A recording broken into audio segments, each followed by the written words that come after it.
Oi gente, tudo bem? Tô aqui pra gravar um vídeo que eu já deveria ter gravado há muito tempo. Inclusive eu já tinha postado no Instagram algumas perguntas, abri uma caixinha lá. Só que aí não rolou e agora vai rolar porque consegui aqui um tempo, até minha cabeça mesmo, que precisava respirar durante esses dias, respirou, está acontecendo. Eu espero que esse seja um espaço que a gente consiga bater muitos papos e falar sobre muitas coisas. Eu espero que a gente consiga dividir uma com a outra experiências. Eu espero que vocês vejam aqui representatividade, histórias de pessoas e assuntos que, enfim, é necessário e muitas vezes nem é dito, e se é dito é de uma maneira totalmente massacrada. Então, já aproveita e deixa aqui embaixo coisas que a gente pode conversar, a gente faz um tema, eu gravo um vídeo, faço live, sei lá, a gente se vira. Mas, ai gente, cansei. Mas hoje eu vou responder algumas perguntas que eu tinha deixado lá no Instagram. E é isso, meu Instagram é Laura Raina, aproveita, vão lá, sigam. E pra quem não sabe, eu tenho um filho de 1 ano, ele se chama Alexandre. Eu engravidei com 18, tive ele com 19 e atualmente estou com 20 anos, meu filho tem 1 ano. E vamos para as perguntas. Como foi a sua experiência de parto? Foi natural, normal, cesárea? Gente, eu deixei uma colinha aqui porque senão eu não ia lembrar de cabeça e eu gravo com meu celular. Então, o meu parto foi cesárea. Foi assim, eu posso falar que se eu tivesse mais 10 filhos, os 10 filhos eu escolheria cesárea, porque pelo menos pra mim foi uma experiência maravilhosa. Eu não sofri muito com a recuperação, não passei mal quando eu levantei a primeira vez, não senti muitas dores. O único problema que eu tive mesmo foi a cefaleia, que é a bendita dor de cabeça por conta da hack, mas fora isso, minha recuperação foi ótima. Mais uma perguntinha. Quais sentimentos surgiram quando você viu seu filho pela primeira vez? Primeiro de tudo que assim que ele saiu da minha barriga eu nem vi ele, né? O pessoal perguntou se eu tinha visto, se eu tinha achado ele bonito. Eu falei que sim, mas eu nem tava conseguindo enxergar, porque eu estava dopada em outro mundo, porque, gente, não sei se com vocês foram assim, mas a hack me deixou 100% aérea. Mas é uma sensação de eu preciso dar certo, as coisas precisam acontecer, eu preciso cuidar do meu filho. Vai ser difícil, mas eu tô feliz. Era exatamente isso. Em sua opinião, a amamentação deveria ser tão romantizada como é? Não. 100% não. Mas eu acredito que hoje em dia as pessoas estão falando mais sobre o assunto e falando mais a verdade, no caso, né? Porque acredito que falar, o pessoal sempre falava, mas de uma maneira romantizada, como tá na pergunta. E a amamentação, ela muitas das vezes é pior do que o parto para algumas mulheres, né?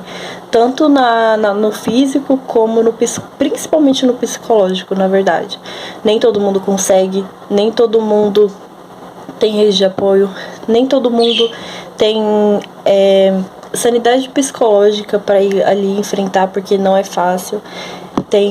Para algumas mulheres é fácil, mas para outras não é. E é isso que a gente deveria deixar claro, entendeu? Nunca chegue pra mãe e fale, caramba, mas você tá dando fórmula, meu Deus, que absurdo. Gente, não é meu Deus, que absurdo. Cada mãe sabe o que é melhor pro seu filho. Se ela não conseguir amamentar, ela não vai deixar com fome, que foi no meu caso. Na minha cabeça, inicialmente eu queria amamentar quando ele nasceu. Meu leite não descia e não é que era só colostro, né? Porque pra quem não sabe, inicialmente sai colostro do peito e depois sai o leite, né? Não saía mesmo, eu tirava com a bombinha e não saía nada. E meu filho estava chorando há umas 3 noites já, que foi assim que ele nasceu, de fome, né? Obviamente, porque ele sugava e não saía nada. Então eu dei a fórmula. Quando o meu leite começou a sair, ele já não queria mais o peito, porque ele queria tomar mamadeira. E mesmo que na época eu não percebesse, hoje em dia eu tenho mais naturalidade para poder perceber e entender que eu tive uma leve síndrome do pânico e isso acabou me prejudicando, porque nos momentos oportunos para amamentar eu ficava meio assim, às vezes eu estava no meio de pessoas, eu não conseguia, e enfim, gente, foi uma bagunça na minha cabeça e não rolou. E aí, se até o atual momento, meu filho já tem 1 ano, eu ficasse me culpando, sabe? Iria ser pior, porque eu ia carregar uma mala de coisas ruins. E aí eu não quero isso. Até porque eu fiz o que no momento eu sabia que seria o melhor pra ele, ou que eu imaginava, sei lá, eu sou mãe de primeira viagem, mas segui meu instinto, né? Como era a sua visão de maternidade no período gestacional e como ela é vista agora no pós-parto? Pós-parto, no caso, depois de um longo tempo, né? Porque meu neném já tá um pouquinho maior. Mas eu acredito que era bem, assim, compatível antes e agora o que eu pensava, né? Claro que quando a gente passa pelas coisas, muita coisa muda, muita coisa esclarece, muita coisa fica mais confusa ainda, mas eu sempre soube que ser mãe era um desafio, né? Mas ao mesmo tempo, dentro de mim, eu, Laura Raina, nunca tive aquela coisa de ai meu Deus, não quero ter filho, sabe? Então foi menos pior. A minha preocupação mesmo sempre foi não conseguir suprir as necessidades dele, não conseguir, enfim, né? Cumprir com a minha responsabilidade com ele em relação às coisas que ele precisa, mas ser mãe exatamente, eu sempre coloquei na minha cabeça que se acontecesse, eu ia me virar, eu ia ser a melhor mãe que eu pudesse. E hoje continua a mesma coisa. Realmente é um desafio, só se confirmou. A gente fica... Claro que depois fica bem mais amplo assim essas dificuldades, né? Mas ao mesmo tempo é incrível. Pra mim está sendo incrível. Meu filho é maravilhoso, eu amo. E após o nascimento do seu filho, você tem tido tempo pra si mesma? Quando tira esse tempo, se sente culpada por deixar seu filho por algumas horas? Gente, culpa é um negócio que mãe carrega, assim, 24/48. Dormindo e acordada, ela tá se sentindo culpada por alguma coisa a todo instante. Isso aí acho que é confirmado.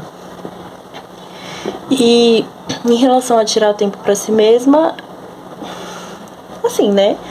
Em alguns momentos sim, em alguns momentos não. Quando dá, rola. Quando não dá, paciência, deixa pra depois. E é isso, sabe?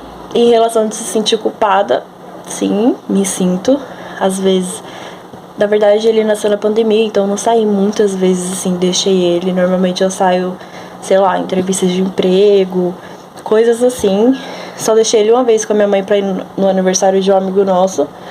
E a gente sempre fica, né? Caramba, é meu filho, eu deveria estar com ele, porque que eu tô aqui me divertindo e ele tá lá. Senhor, ai meu Deus, vou voltar e pegar ele. Mais ou menos isso, mas não pode, tá, gente?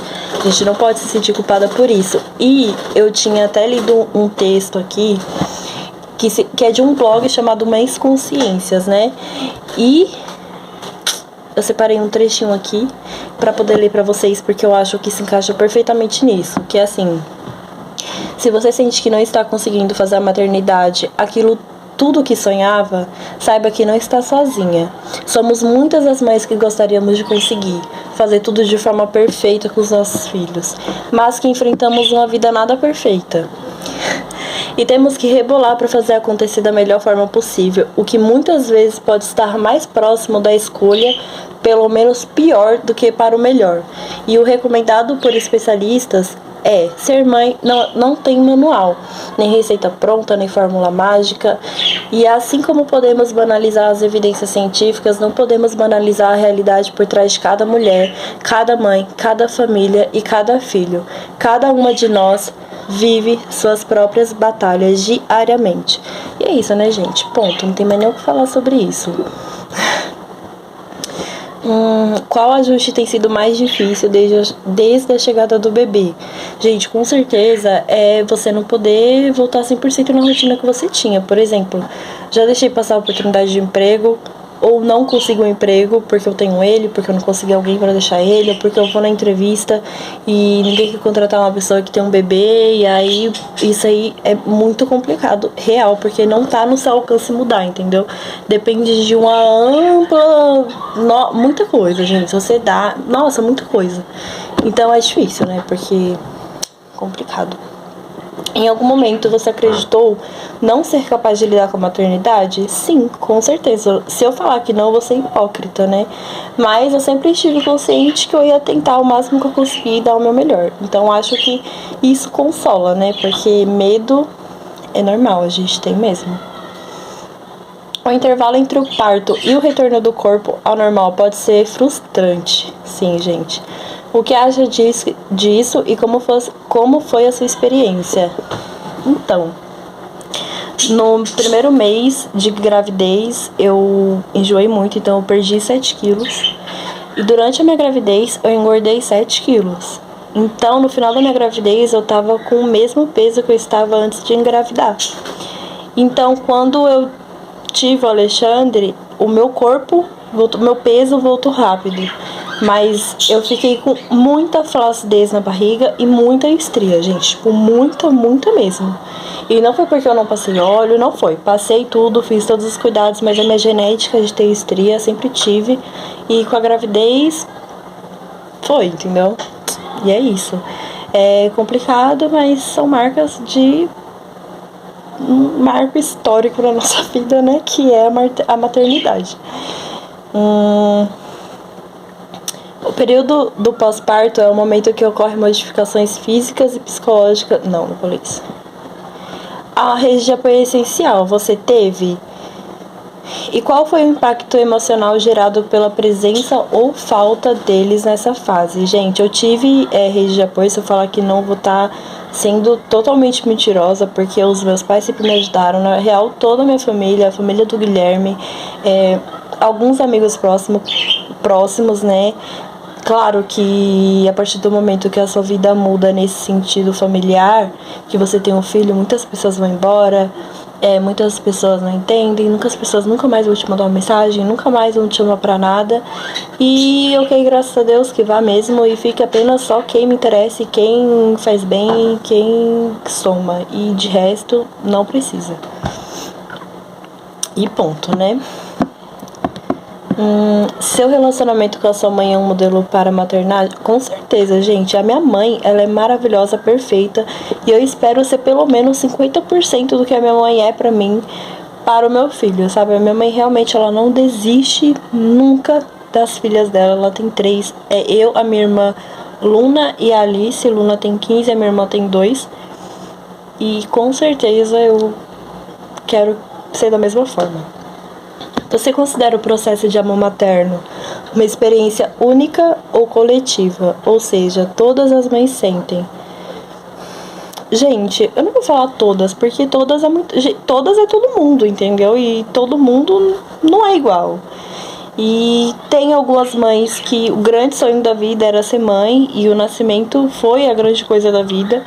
E tem algumas mães que, a partir do nascimento do bebê, desenvolvem síndrome do pânico, depressão ou sei lá, outras circunstâncias. E tem que construir esse amor, entendeu? E constrói. Eu não tô falando por mim, tô falando por histórias e relatos de milhares de mulheres. É só a gente ir pesquisar direitinho, né? E é isso, gente. É lembrar sempre que cada mãe é uma mãe, que cada experiência é uma experiência, que não adianta a gente vir apontar, julgar, porque não faz sentido se não é a sua vida, se não é a sua história. Realmente a gente tem que seguir o que a gente acha melhor, porque quem vai colher esses frutos é você e apenas você. E tá tudo bem, entendeu? Eu acredito não, tenho certeza que tá difícil pra muita gente. Governo cortando auxílio dali, escola fecha, escola abre, e gripe, covid, milhões de coisas, e mercado tudo alto, aluguel tudo alto. Tem pessoas que nem têm onde morar, que não têm o que comer, e a gente olha e não consegue ver um fio de esperança, porque é muito triste. E é muito clichê eu chegar e falar que vai ficar tudo bem, quando a gente sabe que é uma realidade muito distante, porque as alianças que precisavam estar alinhadas para que isso ocorresse de uma maneira mais rápida não está. Mas o que a gente pode fazer é se ajudar, dar uma mão uma para outra, se apoiar, entendeu? Porque isso é o importante. Se não for nós, não será ninguém. Então vamos se juntar E é isso, gente. Eu espero que vocês tenham gostado. Deixa aqui embaixo sugestão de outros vídeos, de outros assuntos, outras perguntas. Conta a sua história, o seu relato dos pontos que a gente destacou aqui no vídeo. E é isso. Um beijo e tchau!